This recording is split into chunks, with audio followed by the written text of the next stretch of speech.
Ngayong magpapasko, talamak na naman ang iba't ibang modus ng pagnanakaw. Bukod sa pag-clone ng ATM cards, posible ring manakawan ang isang bank account sa pamamagitan ng hacking sa internet. Ang ilang tips para maiwasang mabiktima sa balitang hatid ni Bernadette Reyes.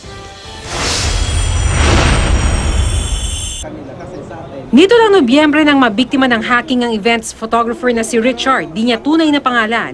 Nagulat daw siya nang may gumamit ng kanyang ATM account habang nakabakasyon siya. Umabot daw sa 17,000 pesos ang nakuha sa kanya matapos mak-clone ng kanyang ATM. Ginamit sa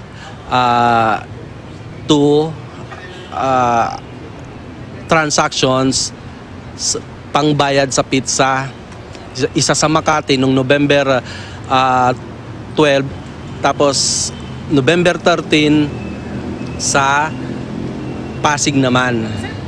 Ipinaalam daw ni Richard ang pangyayari sa bangko at nag-imbestiga. Nang mapatunayang nahack ang kanyang ATM account, ibinalik daw ng bangko ang perang nawala. Ayon sa Bangko Sentral ng Pilipinas, maaari raw na na-clone ng ATM ni Richard gamit ang isang skimming device. Skimming is actually getting information from your ATM card, your personal information, from the magnetic strip at the back of your ATM card.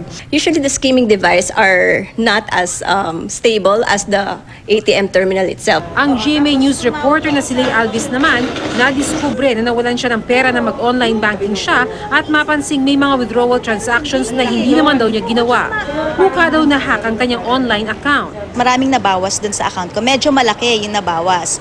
So, ang ginawa ko, tumawag ako dun sa customer service at doon na-confirm ko nga na may nag-withdraw sa account ko. So, ang total niya bale is 90,000. 3 days na palang nag-withdraw sa account ko. Nang makipag-ugnayan siya sa bangko, doon niya nakumpirma na ang withdrawal ay ginawa sa Puerto Princesa, Palawan. Sabi ng Bangko Sentral, maaaring nabiktima rin sila ng phishing o iyong paggamit ng peking website para makakuha ng mga pribadong impormasyon mula sa account holder. It would look like an authentic email coming from your bank.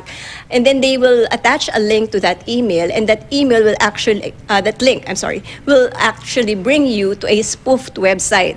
Para makaiwas na mabiktima ng modus na ito, ugaliing mag-log out sa online banking website. Huwag raw i-access ang account sa internet cafe.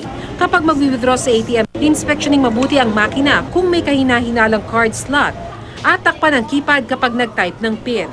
Kung biktima ka ng panloloko sa ATM o online banking, agad magreklamo sa inyong bangko o di naman kaya lumapit sa Financial Consumer Protection Department ng BSP. Bernadette Reyes, GMA News.